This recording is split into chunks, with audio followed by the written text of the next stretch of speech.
Nagsimula ang usapin ng pag-ibig ni Sue Ramirez at Dominic Roque nang makita silang magkasama sa isang bar sa Siargao. Kumalat ang mga larawan at video nila na naghahalikan na nagdulot ng pagkagulat dahil noon ay jowa ni Javi Benitez si Sue. Agad na naglabas ng pahayag si Mayor Benitez na 4 na buwan na silang hiwalay ni Sue at nagpasalamat sa mga alaala nila. Sinabi rin niya na nagnanais siya ng kaligayahan para sa kanyang dating kasintahan. Gayunpaman, hindi natigil ang mga chismis. Ayon kay Ogie Diaz, na nagbahagi ng chismis sa kanyang Key Showbiz Update show, ang mommy ni Dominic Roque ay nagpapadala ng pagkain kay Sue na nagpapahiwatig na nanliligaw na ang anak niya.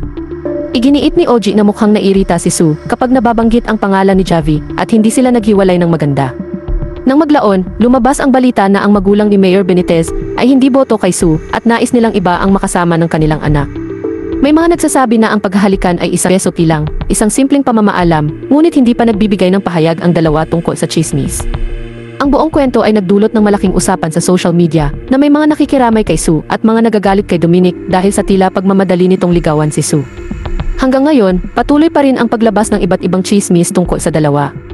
Marami ang naghihintay kung magbibigay ng opisyal na pahayag ang dalawa tungkol sa kanilang relasyon at kung ano nga ba talaga ang tunay na nangyari sa kanilang nakaraan.